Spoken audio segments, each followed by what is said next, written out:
fiberglass reinforced acrylic tub shower unit with a soft bottom, and I'm standing over with my feet in between supports. I'm walking around here feeling where the soft spots are in the tub, and you can feel the flex.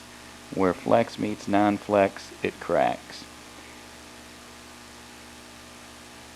Everybody refers to any kind of tub shower unit as a fiberglass tub, but they're either fiberglass reinforced acrylic or fiberglass reinforced gel coat. This is acrylic. The major crack in this tub is right between my feet. There's another crack that will be happening in the near future just to the right of my left foot there. Everybody supports their tubs differently. Each manufacturer has their own little system. This one evidently put supports going side to side about every 6 to 8 inches. And people in this tub evidently got in on the left side of the tub, and when they exited and entered the tub, that's where the most stress is put on a tub, and therefore that's where this one cracked. Excuse the microphone, I thought it was working. The ROS, the Porter Cable Random Orbital Sander, right there is what I'm showing you. Now you can do a bottom with that with 36 grit on it and a 5-inch disc, or you can do it with your close quarter drill with a 3-inch disc with 24 or 36 grit on it. And you can also put a 5-inch disc on your quarter-inch and or close quarter drill and grind it down that way. What I'm pointing out here is around the bottom of the tub. You're going to be grinding away with the 36 or 24 grit discs about an inch up from the bottom into the radius between the bottom and the walls of the sump area, and also all the way around the bottom of the tub. And this is the crack in the tub. Now the cracks can be really severe. There's different ways to support them. The worse they are, the more you want to use a green fill or the fiber filled filler, which is Adtex number 11 type 2 or the LBI bond and fill. That's cardboard that some manufacturers use, believe it or not, to reinforce some fiberglass or to give the fiberglass shape. And the water is draining down here, and actually I don't really tear a tub up before I do it like that, but just to show you what's underneath it, and you won't have any problem reinforcing that area, which you'll see in a few minutes. Here I've got the 3-inch, I've got 24 grit on this disc, and you'll find that your 3-inch disc on a close quarter is a lot easier to get around through the corners. There you see where I'm getting it down into the quilted pattern, which is what's used as a non-skid on a lot of acrylic units. Go over the entire bottom, that way you'll see where on the bottom where it's hazy, where I've scuffed up the entire bottom and about an inch up the sides. I'm vacuuming up little pieces of acrylic here. When it comes off, so what's nice about acrylic is it doesn't create a whole lot of dust. To the left is the 8-inch flexible duct that's pulling 1,200 cubic feet through the room and down the tub and bottom and up into the ducts. The camera has a hard time focusing on glares, and in this tub it's going to glare because it's so shiny, so that's why it's moving in and out of focus. Now around that edge, just above it, you might want to take like a 120 and go around that, maybe a little bit above it, about an inch perhaps, just to even it out.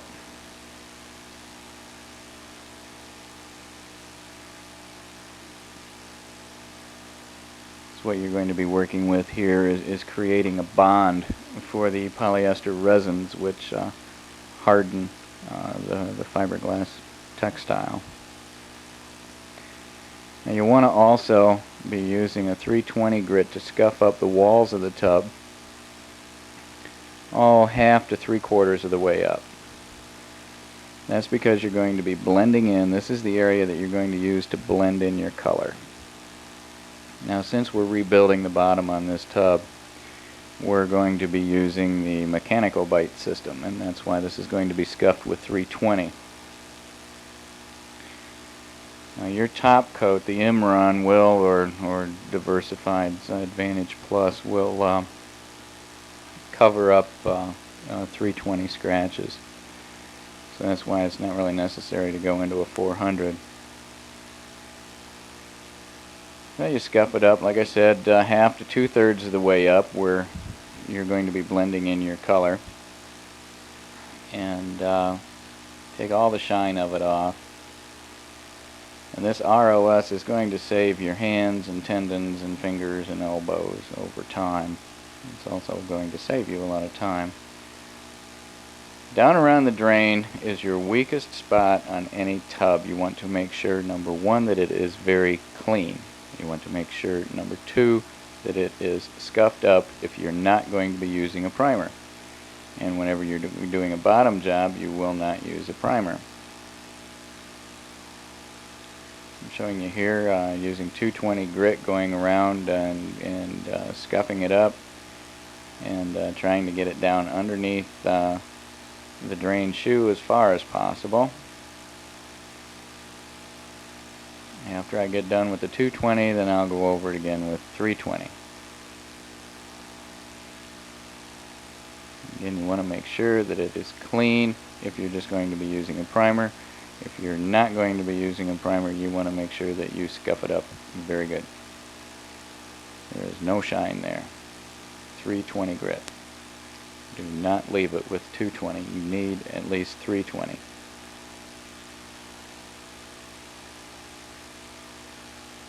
But then again, 320 is just fine. You don't have to go ahead and use the 400.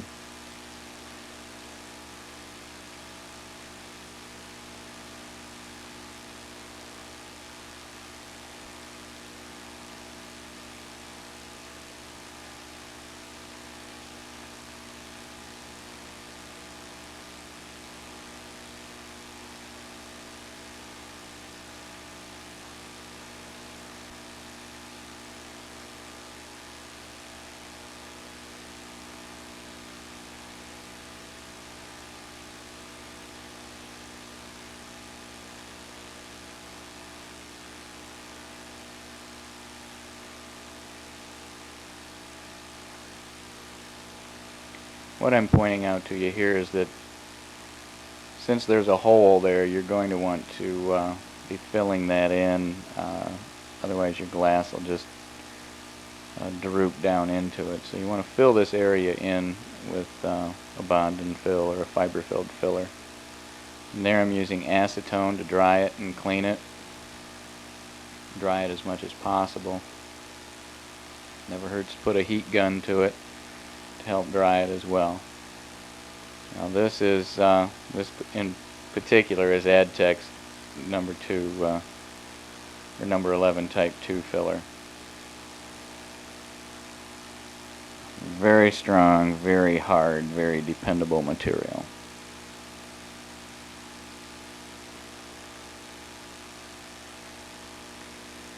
And I'm using a blue BPO or benzoyl peroxide hardener on it because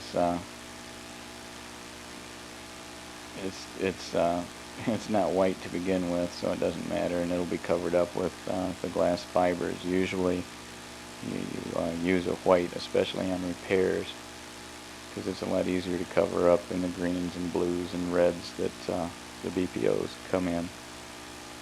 Always get your BPO in a white when necessary, when you can, and when you can't, just use the colors on stuff like this. See, I'm squeezing that down into their hole to fill that hole in and level that area out and give it some additional support.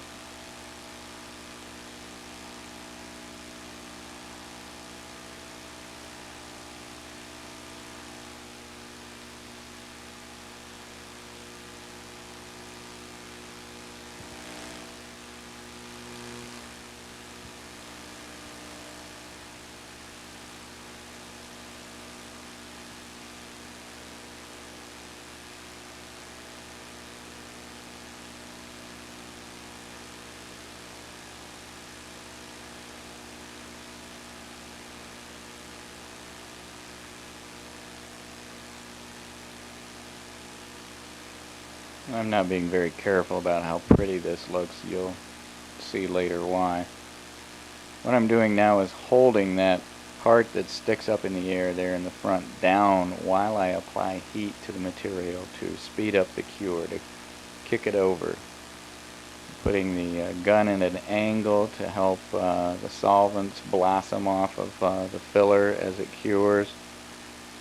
And you can see there that it has hardened enough to hold that raised area down. Now the edges are always the last to harden on a filler. And I can scrape away some of those with the stir stick because they haven't completely hardened yet. Most of the time you got to put 2 layers of fill on. Don't try and get it all done in one. And then here's my second layer. This will be the one I level it out with. Now again, I'm going to be putting glass over this, so I'm not being real fussy about how perfect that filler comes out.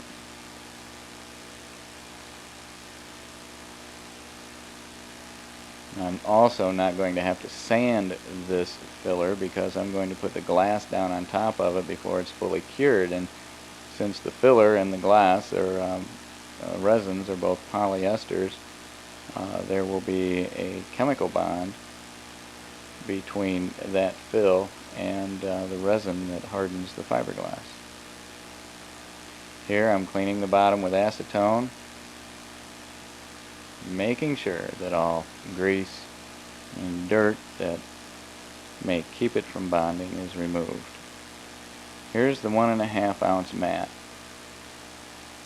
That's a 38-inch wide piece of 1.5 ounce mat, and that comes the closest to fitting tub bottoms that you're going to find. And this is what you get from LBI. Order it by 5-yard sections.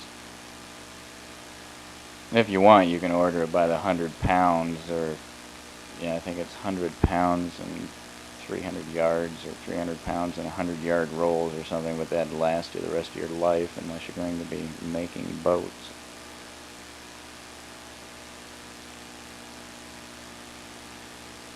And you lay it down on the bottom, and then you take your Fiskar scissors and you cut it around the edge.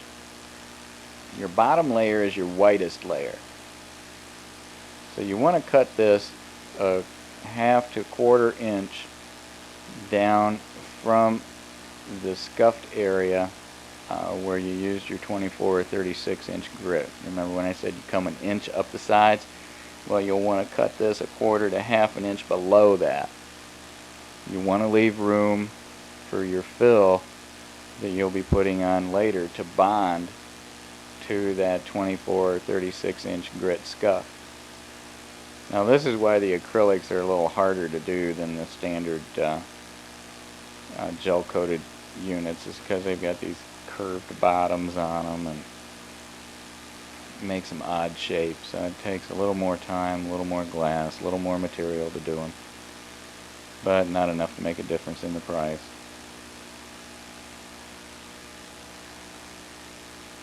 This is a real high profit price for you.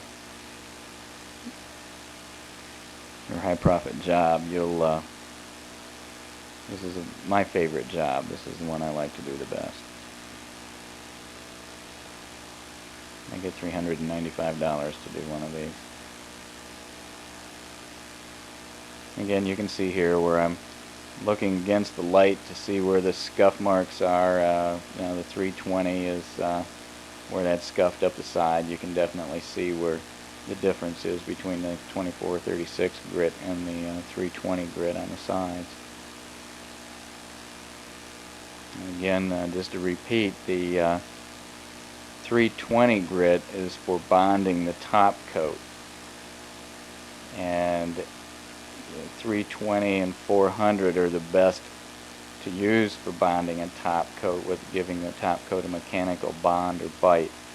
Whereas when you're dealing with the polyester resins, the fills and the fiberglass resin, laminating resins, you want to use nothing higher than a 220.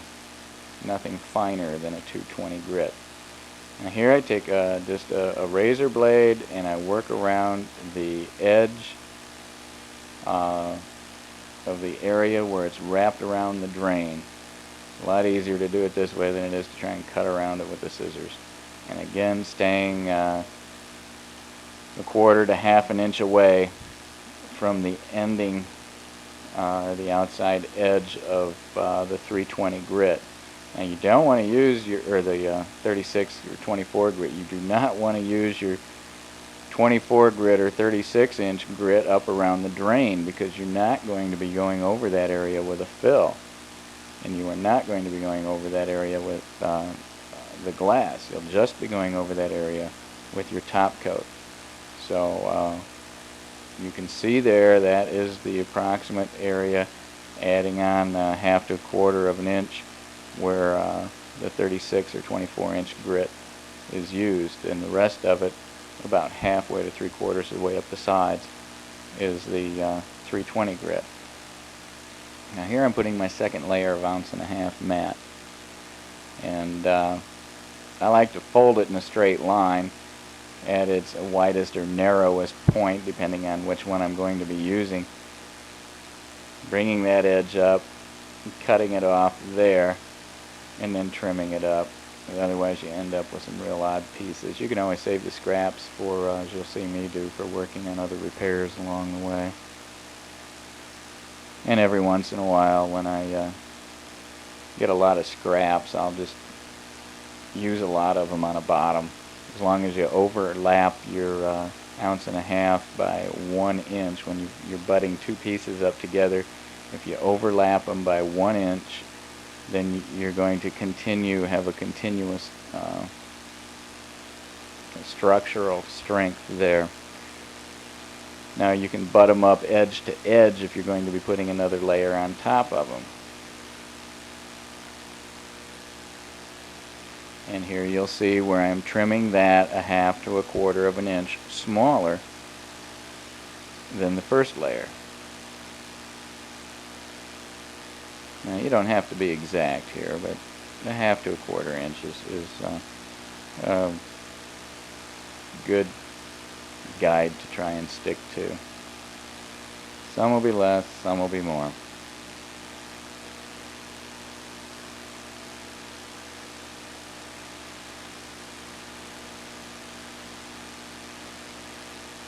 You'll find over time little tricks that you use to make a job a little easier rather than turning yourself into a pretzel. What you see on the back of my shirt there are some of the acrylic pieces that were flying around when I was sanding the bottom.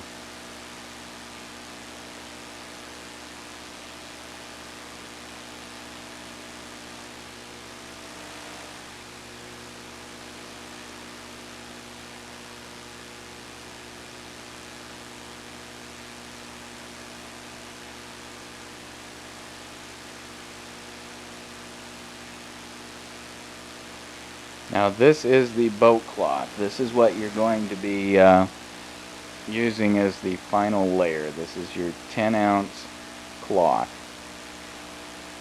And again, you purchase this in 5 yards by 38 inches. Now, all this stuff comes in different sizes. It's like buying textile or piece goods at a fabric store. It is considered a textile. And again, you can see that I am trimming it 1/2 to 3/4 or 1/2 to 1/4. In some places it looks like it might be a full inch shorter than, or smaller than, the layer of mat that is immediately underneath it. And right there you can see the 3 different layers of glass. Your first layer of 1.5 ounces, your second layer of 1.5 ounces, and the third layer, which is your 10-ounce cloth. Now up here I'm going to be cutting a couple pieces to put around the the toe area where it's wrapped around the drain. And all that is for is just to continue the support structure on up around the drain.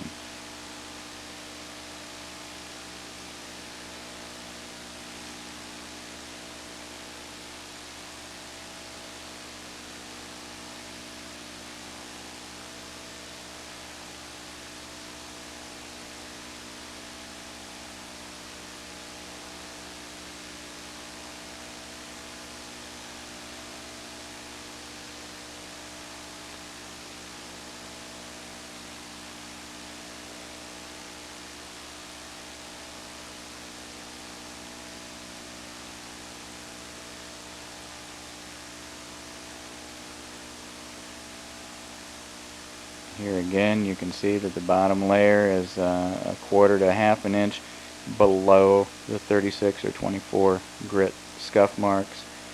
The next layer of mat is a half to a quarter inch below the, or shorter, smaller than the first layer of 1.5 ounce mat. And then your cloth is again a half to quarter inch smaller. Here the pieces are overlapped where they go up around the drain. Overlap those an inch. If you butt them up, you're going to be losing the strength unless you're going to be putting a layer over the top of them.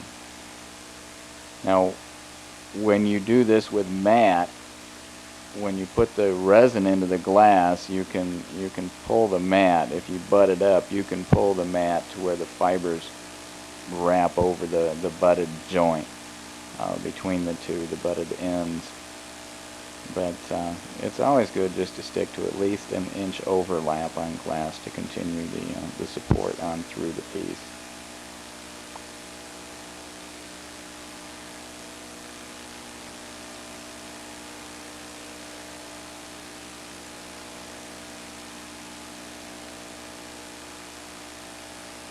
Always take off the glass in an orderly manner that you can figure out for yourself so you know how it goes back in.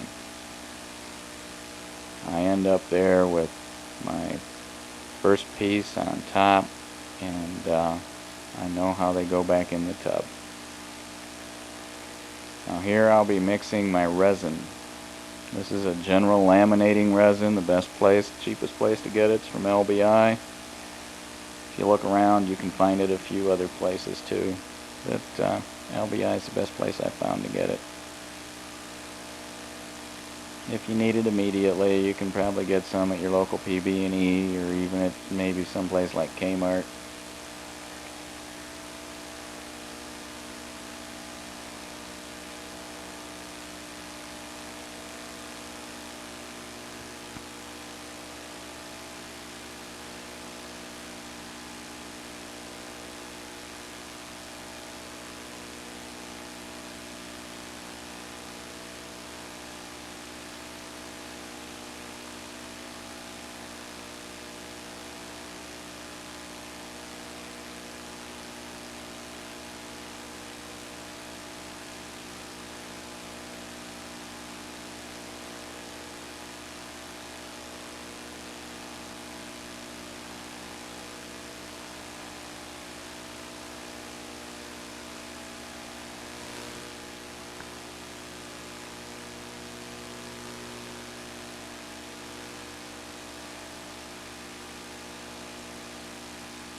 What I'm mixing in here is MEKP, methyl ethyl ketone peroxide. That is what cures, that is the catalyst for your laminating resin.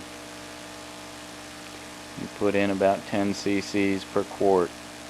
You can put in more. Sometimes if your resin is cold, you can preheat it with a heat gun or just add more catalyst. But you'll find that in wintertime you add more, and in cold weather you add more, and in hot weather you add less. You'll have it kick over on you too fast a few times before you'll learn how much to put in and under what conditions, but it is cured by heat. The chemical creates a reaction that causes heat, and it cures up. Now here you'll see that it's green, and as it cures it turns a pinkish or reddish color. This is a tack coat. You put that on. This is what helps make sure that the resin gets down into all the grooves of the scuff, the 24-36 inch grit scuff.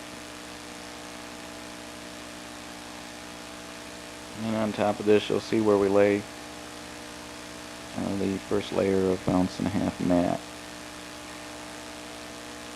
Make sure that you know, the resin gets down into the holes of the fill, because it's a pretty rough job there with the fill.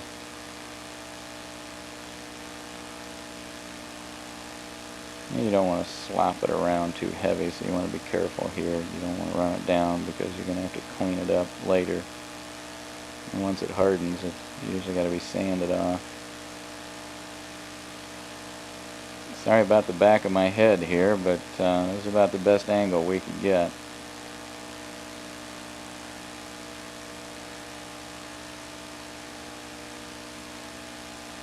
There I'm putting an extra bit around, especially on that fill area, to make sure that there's no air pockets down there on the fill. I want that resin to get down into all the holes and grooves.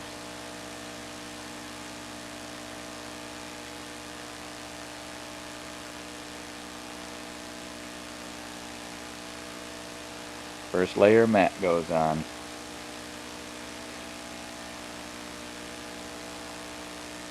Now you can see where I came to about 1/2 inch from the outside edge of the area that was scuffed up with the 30, well in this case the 24 grit. Now what you're doing here, what you will be doing here, what I'm doing here is pressing the resin down into the glass, and this is called wetting the glass, wetting it out. And what you see here, that padding or daubing action, is the old fiberglass daub. You get your resins, and then you bend your brush and squeeze it down into the glass. Now here I've got to move it because it didn't come out the way I wanted it to, which is good because it shows you that you can move this stuff around after you get it wet. It gets pretty sloppy if the whole thing gets wet, but there's a lot that you can do with it.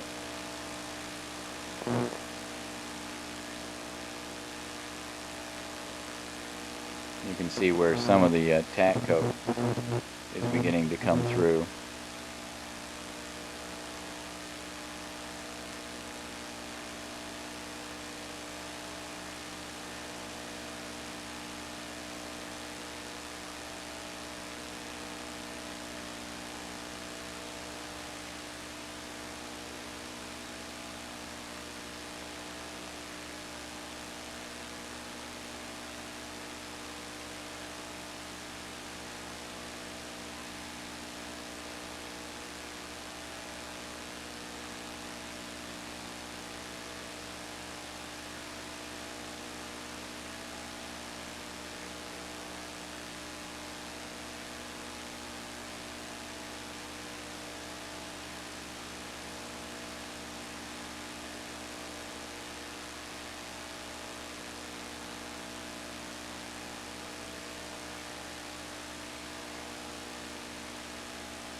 When you're putting this down, one thing you always want to remember is to try and work from the inside out. So you're pulling your glass to the outside. If you go from the outside in, you're going to buckle it, and you're going to be creating problems for yourself. So if you'll see look between my head and my arm, try and see what the brush is doing, you'll see that most of the time I'm working from the inside to the outside edge.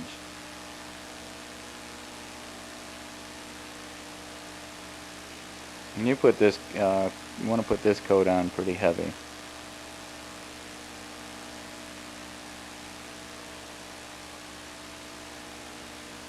Again, you want to make sure that there are no white spots there, because a white spot on glass means that it's not wetted out.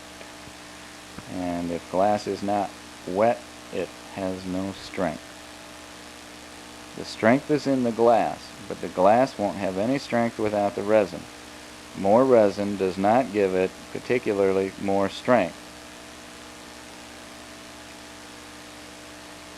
As long as the glass is wetted out, you don't need any more resin.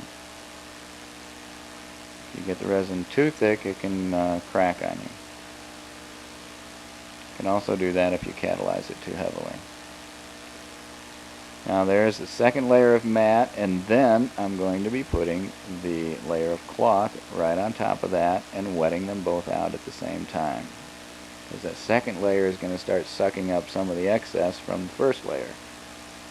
As you can see it coming through the glass there toward the back.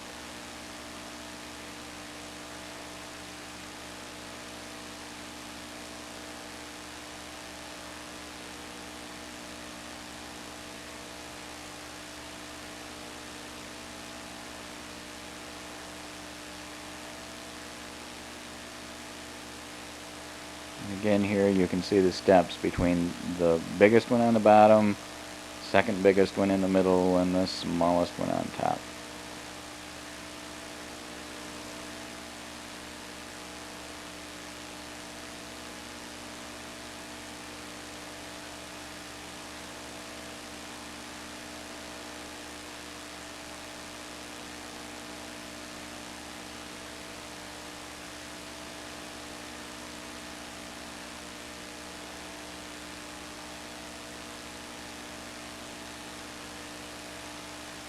Again, working from the inside out.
Okay, what I'm doing here is I'm mixing up a little more resin. Usually it takes about a quart, which is what most tubs hold. But again, this is an acrylic unit and it's a little bigger and a little more glass, so you need a little more resin. So I'm putting a little more on there.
Now the darker spots are where you're going, or where the tub is a little irregular. There's some more resin there than there is in the lighter spots.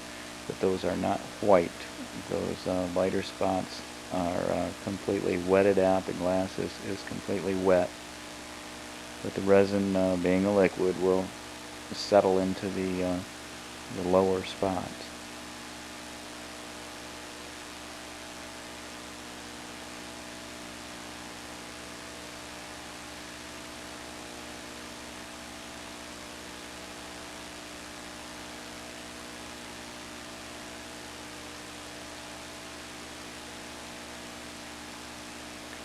Okay, what I'm going to be doing here is pouring a little acetone. You'll see I've got things labeled like poly-res. This is a thinned roller. Now that's your 1 inch by 3 inch cheapo roller that you'll be using, and what that is used for is to roll the air. The air then squeezes out of the resin and into the grooves, and thereby being removed from the glass. Well, what I was saying there is I label everything so none of my customers know what it is. You'll be surprised the number of people that like to stand around and ask you all these questions and what's this, what's that, how do you do this, how do you do that? Well, gee, wouldn't you like to know? So I'm real private about what I'm using and how I'm using it, and I'm real vague about how I explain what I do to people. Because when they know they've got to write you a $395 check for this, they'd sure like to know how to do it.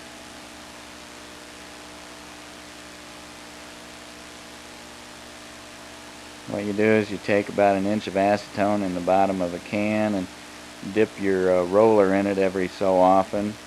And acetone is a reducer or a solvent used for your polyester resins, your fillers, and your laminating resins. Dip it in there and then roll it again from the inside to the outside. Smooth down your edge like I'm doing right here. Level it out. The more smooth that is, the less problems you're going to have when you try and put the fill on later that you'll see.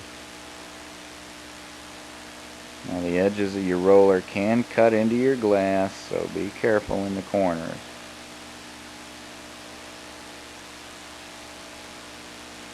Now the only reason I'm not using respiratory protection here is because the effectiveness of the exhaust system, if I can keep that exhaust duct down below the top of the sump area there, it moves all the air and all the fumes out. I hardly smell anything.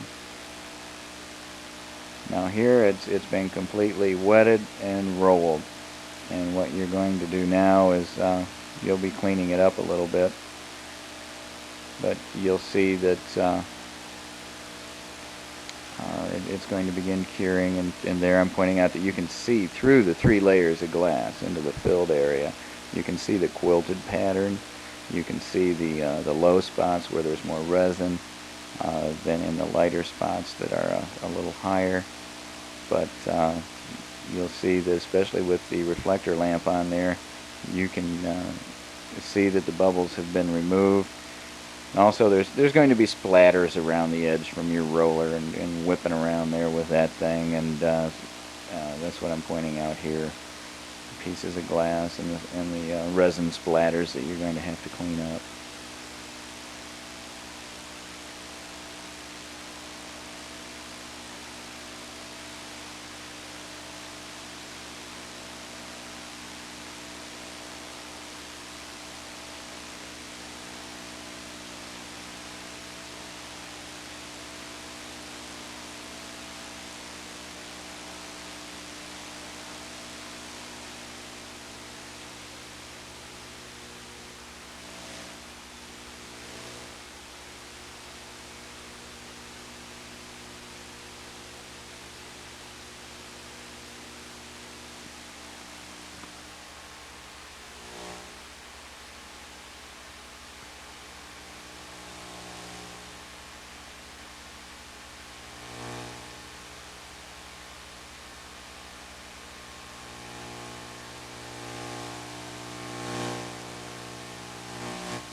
Here you'll see that I'm cleaning up the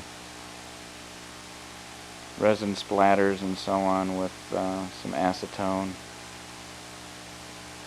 on a paper towel, and stick it back in there and wring it out. There you can see where the acetone is wetting the tub. But as I said, you want to make sure that all these splatters are cleaned up, because if you don't, you're either going to have to sand them off, or when you go to put your finish on, they're going to pop out like a sore thumb.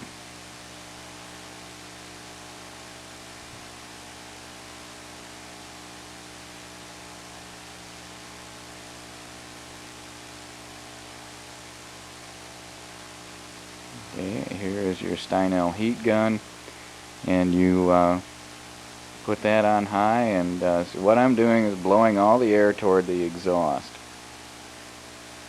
and letting that air blow over as much area that I can. I always work on the outside edges first, because as I said earlier, things are going to cure where it's thickest first and where it's thinnest last, because this is a thermally cured product.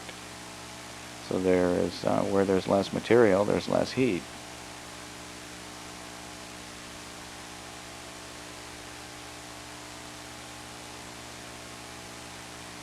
And I've got that gun up on the high setting, 1100, 1200 degrees, something like that. Speed up the cure on this.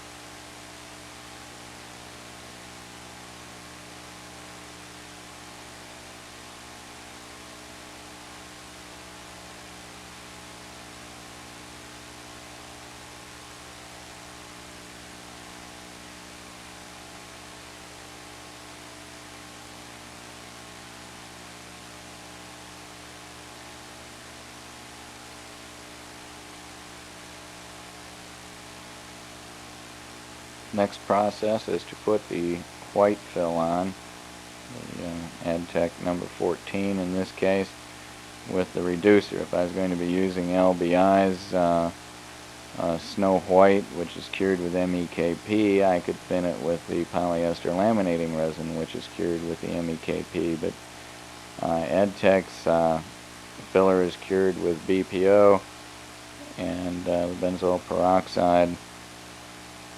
And so they have their own reducer for their number 14, which I use.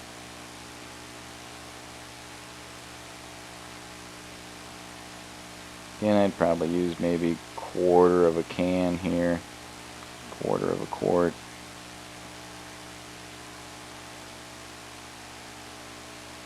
You can see about how much there is in the shadow on the bucket there, and then I mix this the 14 reducer on a 1-to-1 with the 14 filler. And don't go much, I wouldn't recommend going over that. I've tested it and it works just fine. The manufacturer tested it up to 20%.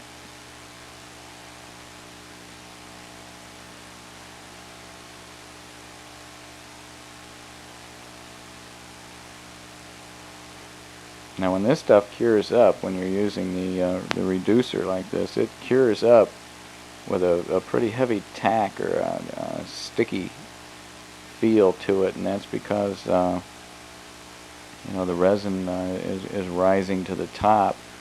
But in this case, that's great because you don't have to remove that tack or anything. You can put the next layer of fill right over it, or you could put glass over it. You know, using your laminating resin, and it would cure up. It would create sort of an alloy between the two layers there and cure up and form a very durable bond. But if you were going to finish, put a finish coat directly, a top coat directly over this fill, after it's been reduced, you would want to clean that tack off with acetone or sand it off. And believe me, acetone would be the way to go to clean it off, because it fills up. It's so sticky and gummy, it fills up your paper real quick. And there again, I'm showing you the blue tube of BPO that I use to throw in on odd jobs like this, because I'd never use the blue in a repair, standard repair. And they say use it at about 2%, but you're going to learn to use it according to the temperature of your material and the temperature of the weather, and how soon you want it to cure up, and how much working time you want with it before it kicks over.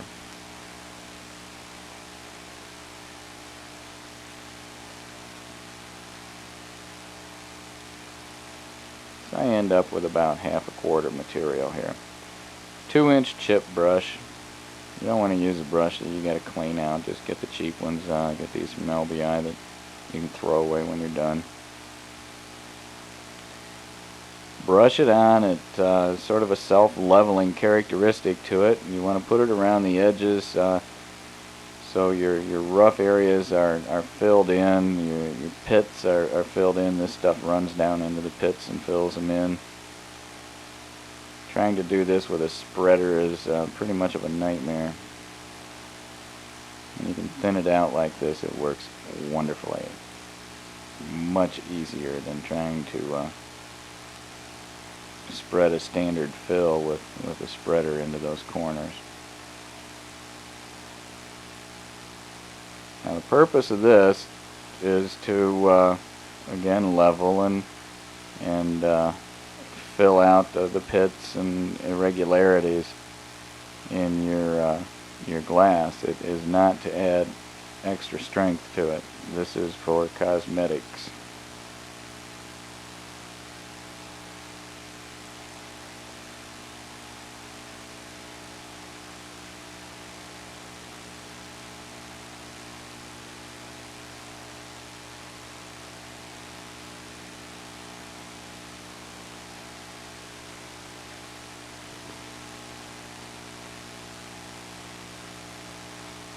Okay, now the next thing to do is to take the glaze fill. Now this stuff you don't want to add as much BPO to, because it takes about 1/4 as much BPO to kick this stuff off, and it cures up 3 times faster than the standard fills. So remember, use less BPO with this. Or in the case of LBI's glaze and fill or glaze filler, you want to use less MEKP than you would with their Snow White. This stuff has a high amount of talc in it. It's very smooth and easy to sand, and the number 14 and the Snow White are real difficult to sand.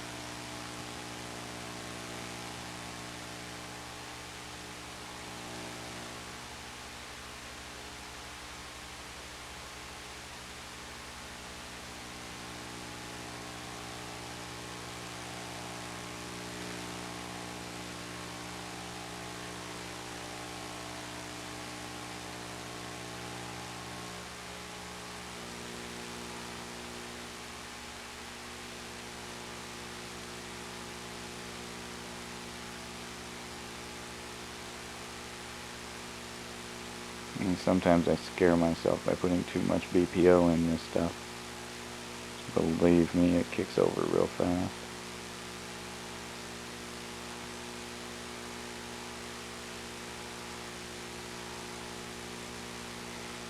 Now, you don't need a whole lot of this, because all you're going to be doing is leveling out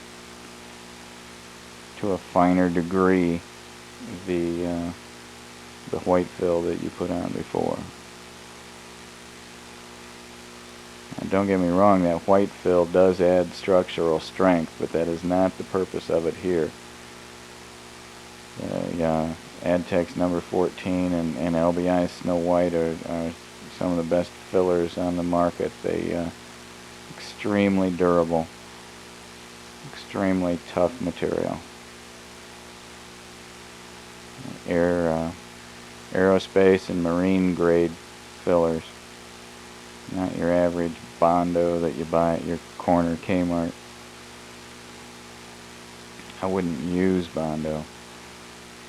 Okay, here I'm taking the 2-inch spreader and getting into the corners, filling in or leveling out some of the higher areas and the pits that I couldn't get with the reduced white fill.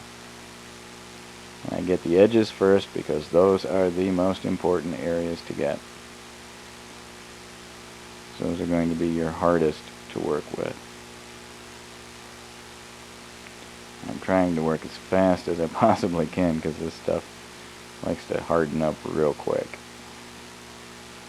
Now I've taken the 6-inch spreader and I'm going to be getting the center area of the bottom and then bringing down the edges, trying to smooth them out a little more.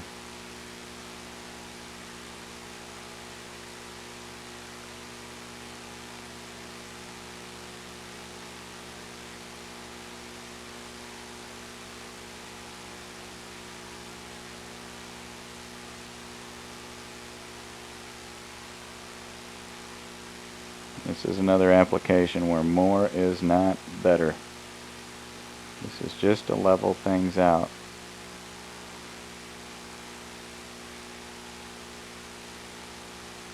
Put too much on and you're going to be adding problems to your life.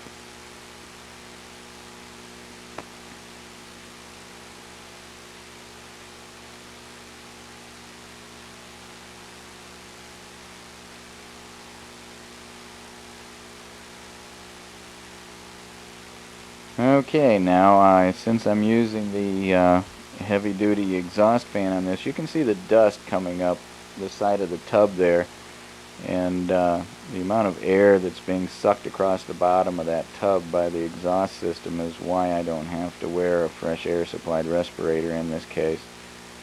You do want to wear a nuisance dust mask like I have on here. Now if the smell bothers you, you can always put on your organic vapor cartridge, dual cartridge respirator, North respirator with the pre-filters on them for dusts and spray mists. And it's a dusty job. Now here I grabbed the duct to bring it over closer to the ROS there so it hauls the dust out.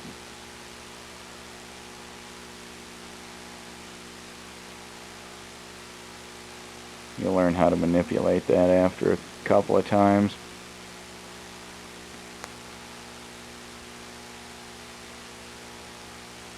Now I was probably using the 100 grit on that, and I possibly after I did that on the 100 grit, then what I'm doing here is adding a lot of water to it and going over it with 320.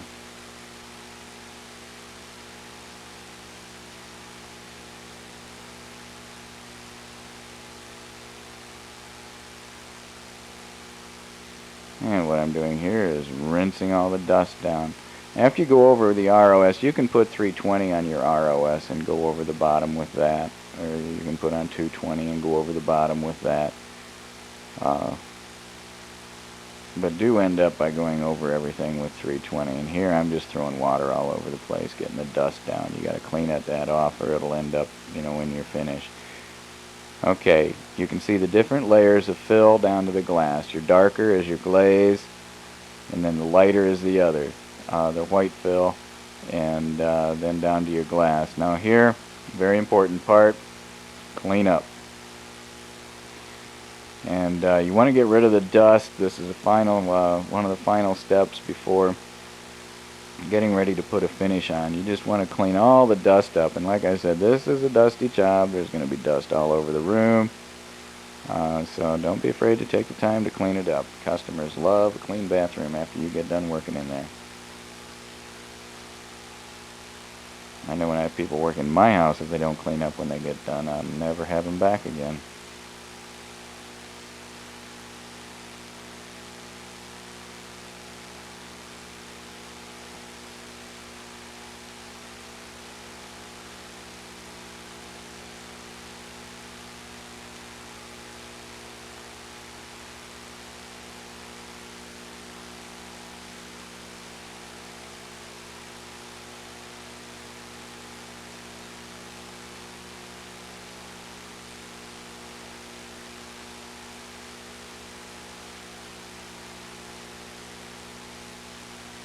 Here I've got a standard generic fold and lock sandwich bag, and there's half a paper towel in it, and wrap it up around the shower head, and then here I'm putting it over the spigot. That's for drips. That collects the drips. Now if the thing drips seriously, you'll want to use a funnel and put that over tape that to the spigot with a tube running from the bottom of the funnel into the overflow drain. And I show you about doing that on the classroom lecture tapes. Now what I'm doing here is drying out. I'm forcing the water out from underneath the drain shoe. Very important. Let me repeat this. Very important. And in the case of gel coats and acrylics, you don't want to put that sucker on high, because you're going to end up melting the acrylic or the gel coat and having to do a repair. Now if you melt it, it's no big deal. You can fix anything on gel coats and acrylics, but it just takes extra time to do that. So you're going to put it on high, hold it a little further away, and on low. You'll have to make a mistake here and there. I've learned by making mistakes too. But just as a warning, you can get porcelain real hot and it won't hurt it, but you can't do that with acrylics and gel coats. Now after you're sure all the water is out of there and it's not coming up, and what does come up, you've soaked it up, put your heat gun down. You can pour a little acetone right around the drain, and that'll help. Acetone helps remove water. And then apply your heat gun to it a little bit more and flash off the acetone, and then you're sure that that's dry down underneath around the drain. Mask it off. That's all the masking you have to do on a bottom job. You've got to cover up the spigot and the shower head. Make sure you know they're not going to be dripping on your work. Mask off the drain shoe, the escutcheon, and then you're going to be ready to rock and roll here, because that's all there is to it.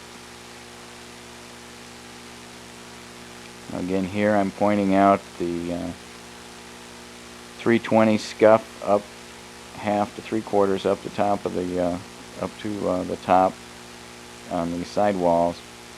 The high spots and the low spots on the bottom. The dark spots are the glass showing through. You'll see those around the edge, and that one up there at the lower left of the screen is where you put on the or where I put on the piece that went up into where it wraps around the right side of the drain. And again, some of the high spots there just behind the drain is where the fill was. And then of course I took it down right around the bottom of the drain there quite a bit to make sure that it was leveled out. Now you're never going to get it perfectly level, but you know, it's going to look excellent.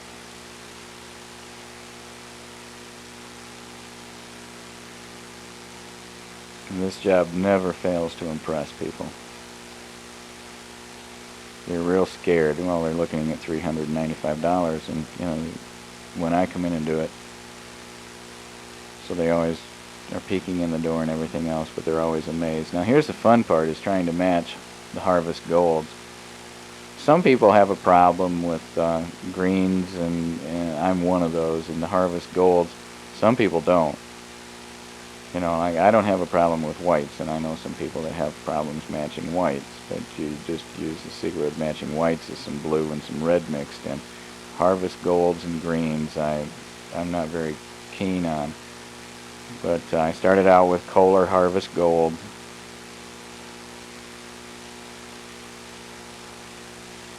And I can see there that the color's on, but the shade's off. I need to lighten it up a little bit. So I'm going to add some China White to it.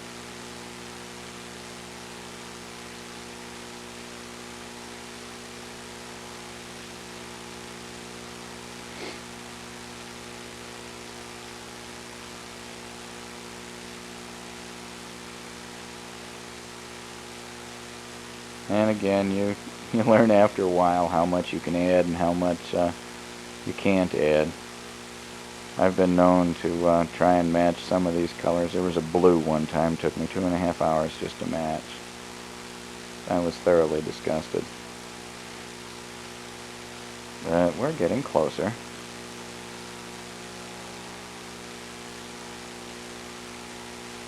Then you dry it. Now you don't want to try and match it in the areas that you scuff, because those are going to be lighter.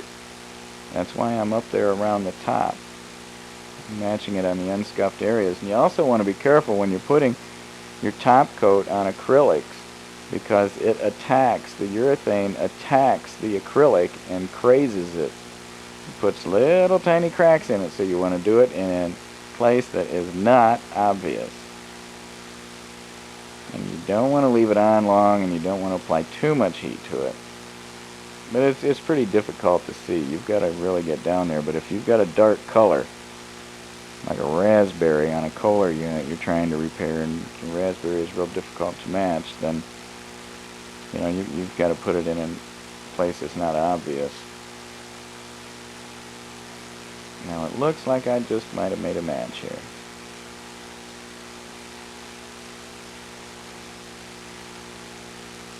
And I clean them off with acetone.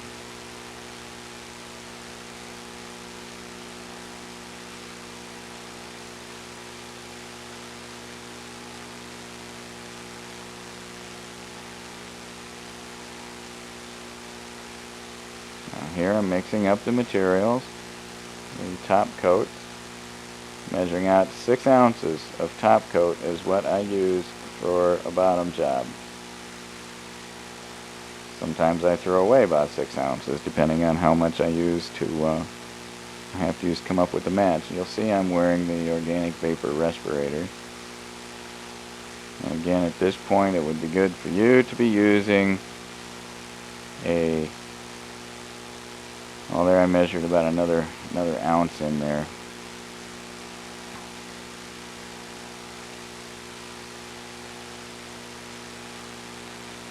Now here I'm using the, this would be the catalyst.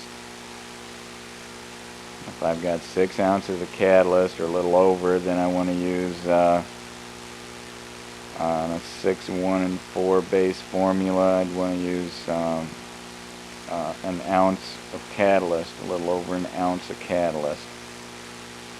And then 4 ounces of high temp reducers, your slower reducers. And the reason I wipe off the cap on the converter is because the stuff polymerizes, and then you have to use a channel lock to get your cap off. That's what the channel locks that you carry with you are for mainly, is when your caps harden on so tight you can't get them off, you use that to loosen them up.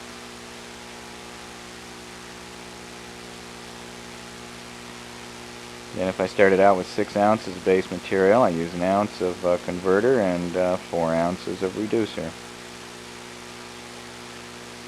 Now here I'm going to be mixing up the reducer and catalyst and base.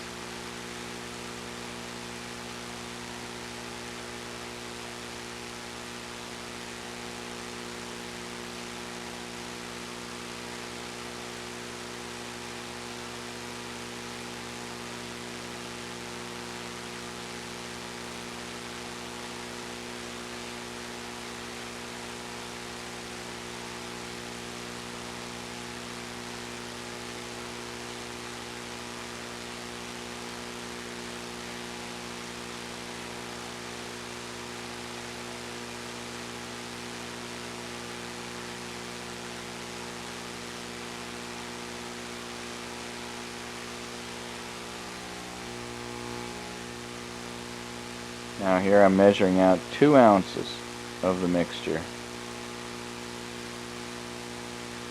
And this is where I'm going to be making the textured bottom. And there I'm adding about 5 cc's of Skid Tex.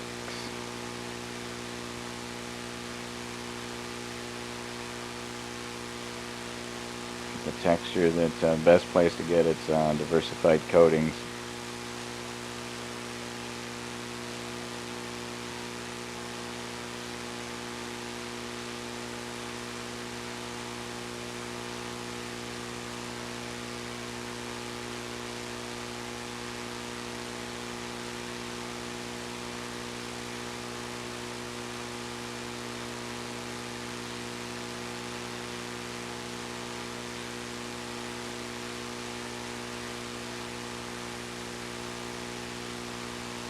You want to use, if they've got more than 2 available, use the finest on the texture for the bottom.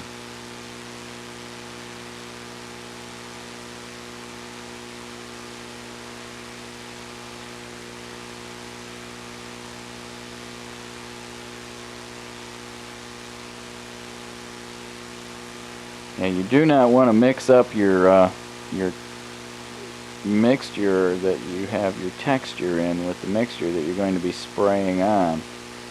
You can spray that mixture through your croy, but you don't want to. You want to, okay, now you want to just keep your texture away from what you're going to be spraying on as your finish. Now I am wiping this off with solvent alcohol, and the reason that you use alcohol is because acetone leaves a film on acrylic.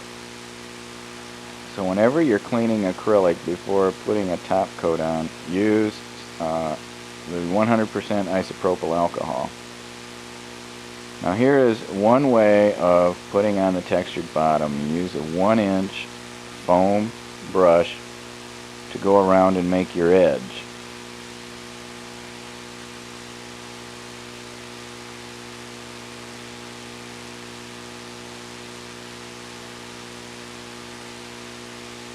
You bring it up around the edge. It's great for hiding imperfections because it diffuses the reflection of light, and the top coating material is so shiny that it will show up every little imperfection.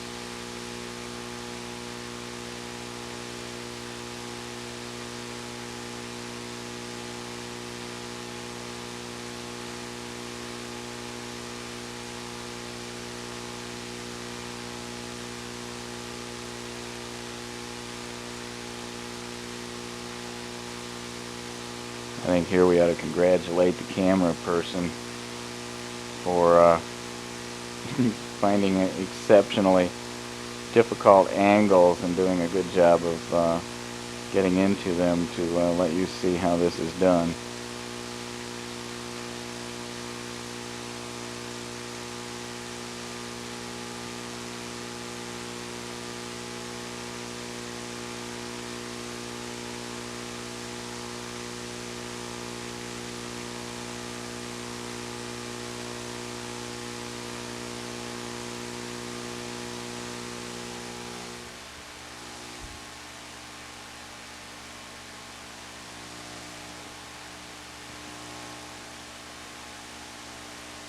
Okay, here you just pour it onto the bottom and use a roller to fill it in.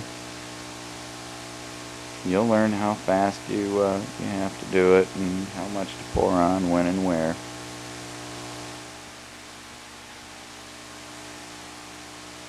Don't pour it up. Don't pour it all on at once. You'll see here where I'll pour some more on in a little bit.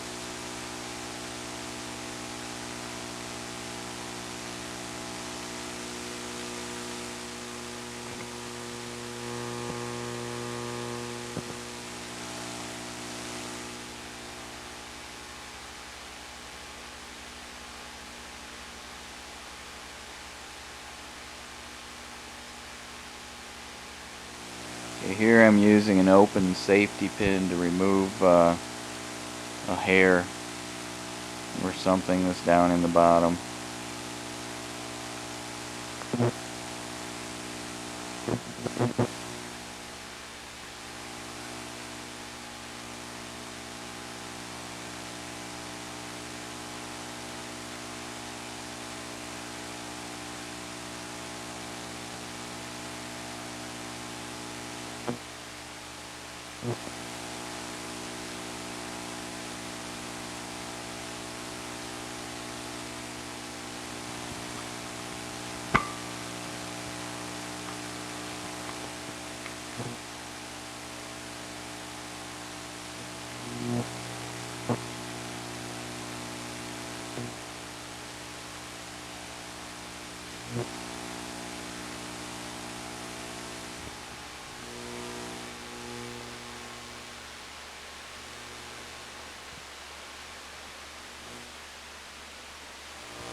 That was the texture.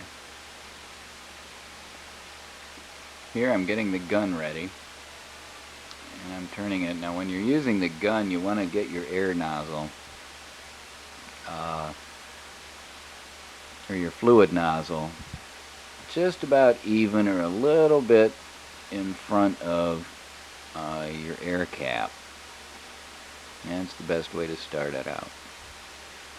Here you'll see again I've got the respirator on, and you should be wearing a fresh air supplied respiratory system.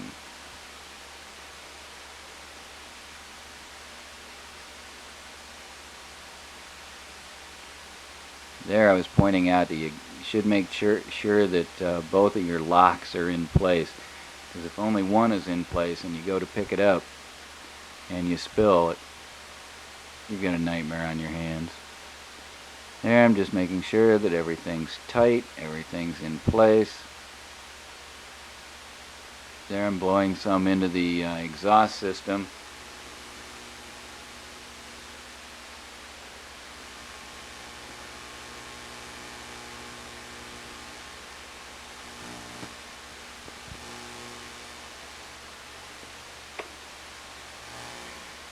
And this is what it looks like when you go spray it on.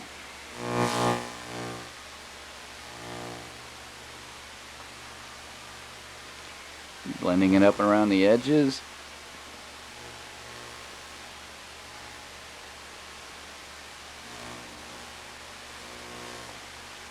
And picking off a hair or something I found.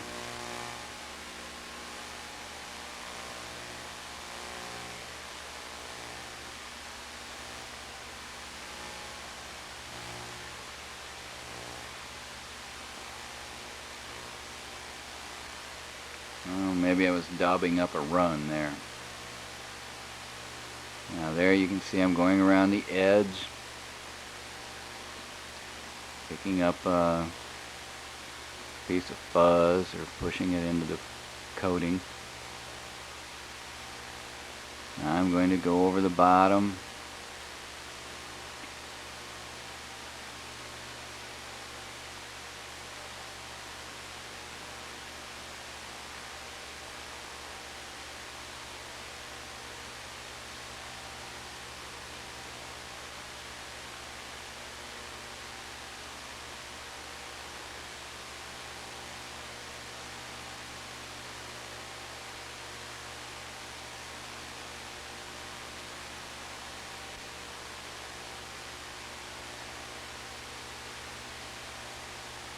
As you come up the edge, you make it thinner than you did down below. That's blending it in. And since you're using a slower reducer, you're going to get a shinier blend than if you were using a faster reducer. And you can increase your air supply if you want to at this point to atomize it a little more. There I'm just blowing air on it to dry it off. There I'm hitting a corner there. I think there ought to be some more shine on.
Here I'm just hitting some of those corners to make sure that shine and the color's blending in just right. You want your customer to walk in and say, well, my God, it looks like a new tub. You'll hear that a lot.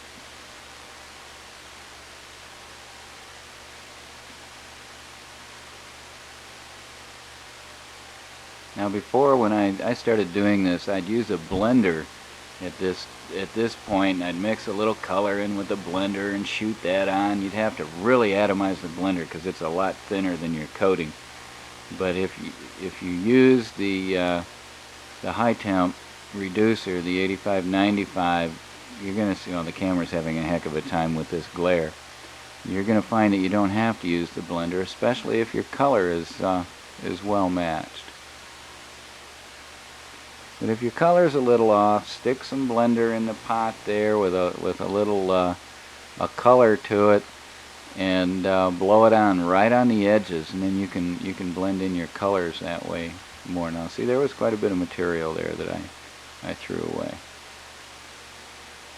About 75 cents an ounce.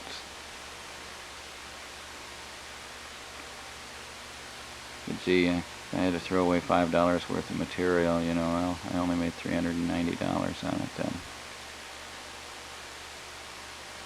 Probably on this job you're using maybe $30 worth of materials.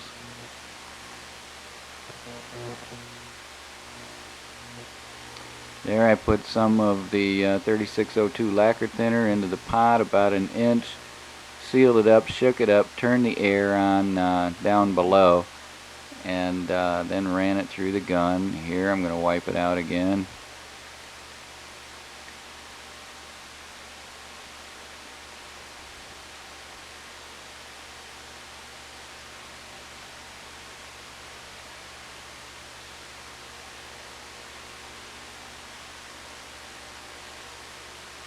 Clean off the fluid tube and the cap.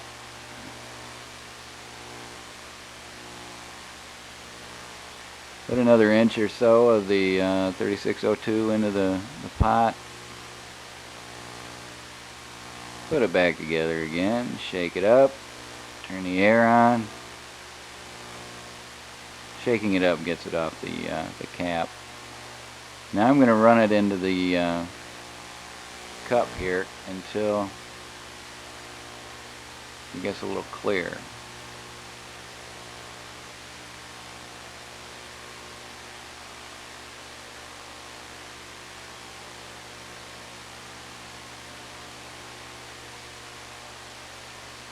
throw that out.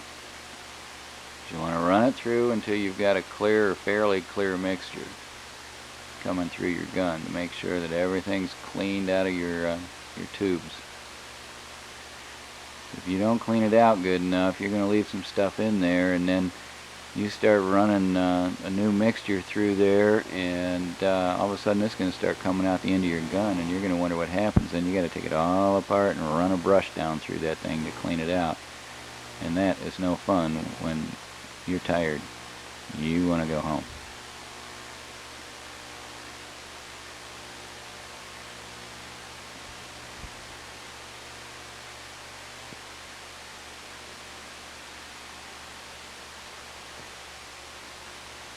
Now I'm right-handed. My right hand won't fit in the cup, so I always use my left hand because that's the only hand I've got that'll fit in the cup.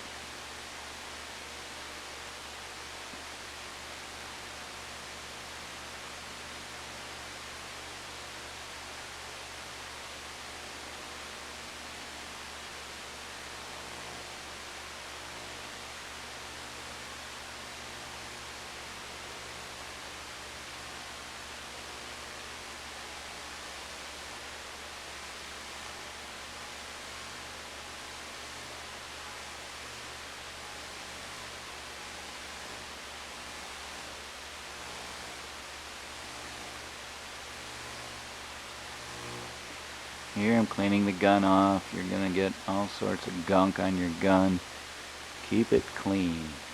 It works a lot better. You'll have a lot fewer failures in the field if you keep your gun in good working order. 90% of that is keeping it clean.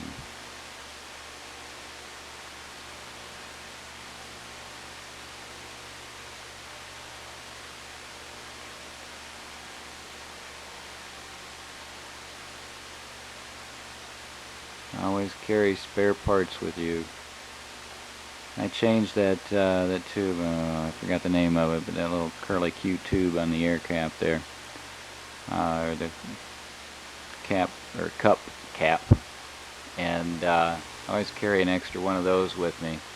But change those often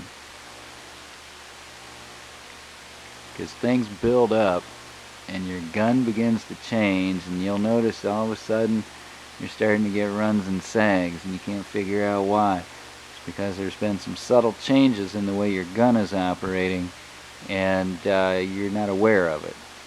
And sometimes it can be that that little tube there has begun to fill up and clog up, so you're not getting the proper amount of pressure. So just slip a new one on and you'll be surprised the difference that makes. And also taking your gun apart periodically and cleaning it will make a world of difference.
Okay, here I'm cleaning up the overspray on the tub with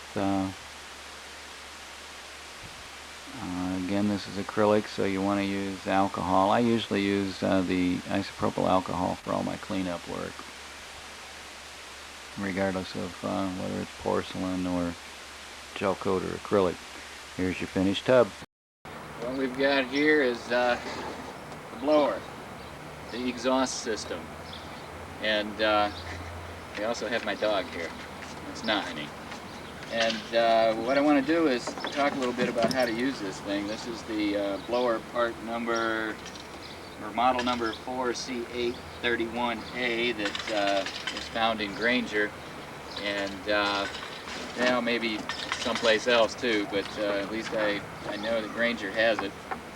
Granger also has the cord with the inline switch, part number included in your manual as well. I used this thing for several years without the adapters on it, and I'm consistently and constantly actually kicking myself in the hiney for not stopping into a sheet metal shop earlier and spending $15.60 and having adapters put on so I could more easily attach the 8-inch round flexible ducts. The exhaust is rectangular shape, so you're trying to attach, or I was attempting to attach over the years, this round 8-inch duct to a square hole, and it took a little more time than what I was actually happy with. On this one here, this is round. It was a little bit easier, but not a whole lot. Thank you, Nahani. So what I want to tell you now is to get this model blower, get the stands, part number included in the manual, a couple pieces of 2x4, and some screws and washers. Attach it like so. Attach your cord. Take it down to sheet metal shop. Tell them that you want adapters attached so you can put on 8-inch round flexible heat duct. Now the flexible heat duct, being 8 inches, I had to make this at 7 3/4, which is not small enough. I suggest you have them make it so it comes down to 7 1/2 inches, and that'll give you a little bit more playroom when you go to put the duct on. But then all you have to do is just slide it on. It tightens up. Run a piece of duct tape around it. Make sure it's sealed good. Same here. Put your duct over it. Run your tape around it, and you're all set. 2 points here after you get it. There's going to be some sharp points. Just put duct tape over the sharp points. Again, be safe, think safe, act safe. And that way you're not going to end up with bleeding all over your customer's house and slicing your fingers up. And then on any open seams, just take some of your caulk, some of your polyseam seal caulk, and go over any open seams. You can do it on the inside or on the outside. In some cases you might want to do it in 2 places. But just make sure all your seams are covered up, so when you're doing those bottom jobs, all that dust won't come flying out through the cracks, because it will if you don't have them sealed up. Now when I use this, if there's not a window in the bathroom that the other vent fan goes in, and if you hang on a minute, I'll grab it real quick. The other vent fan is this, again with a inline hose or inline cord attached to it. This goes in your windows. Now, first thing I look at when I walk in a bathroom is there a window that this can sit in that's not over the tub, so it won't be dragging all the dust and everything from the kids bouncing around in the house, and the air flowing through the house and into the bathroom and over your newly finished tub. If there isn't a window that I can put this in, then I bring up old Super Suck here and let him do the work. Now, when you're figuring out where to put your ducts, you've got 25 feet excuse me, on one side coming in and 25 feet going out.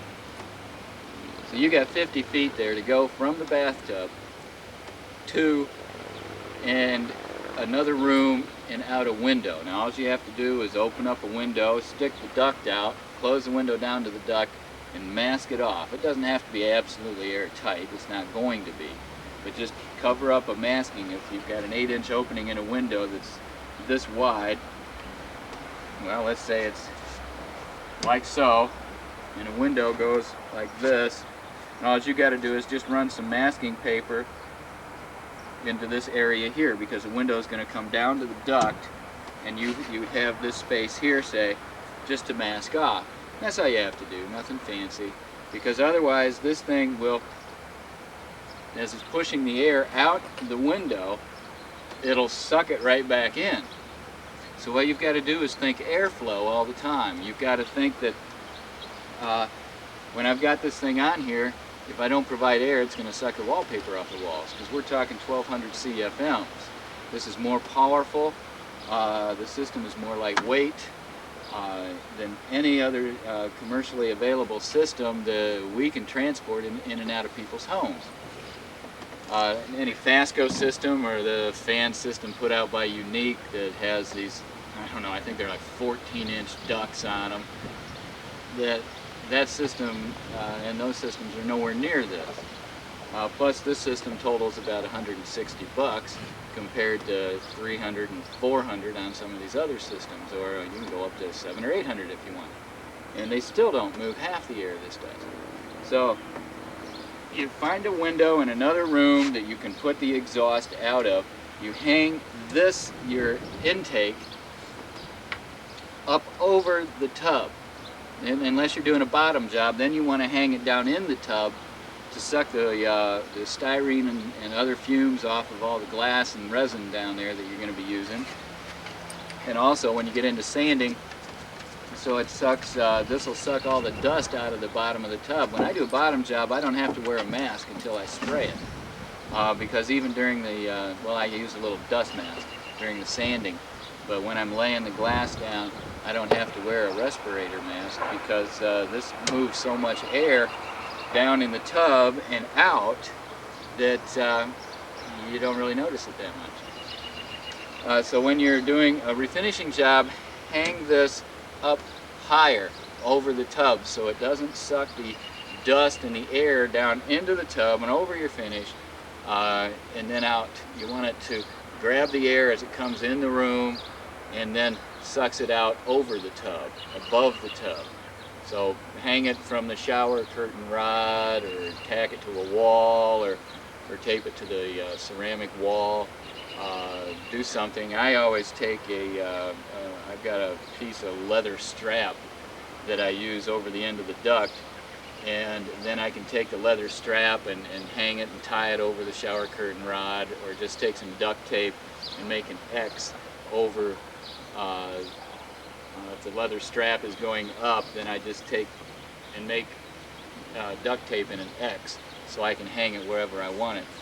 As long as it's on ceramic tile, you don't want to do that on paint or wallpaper.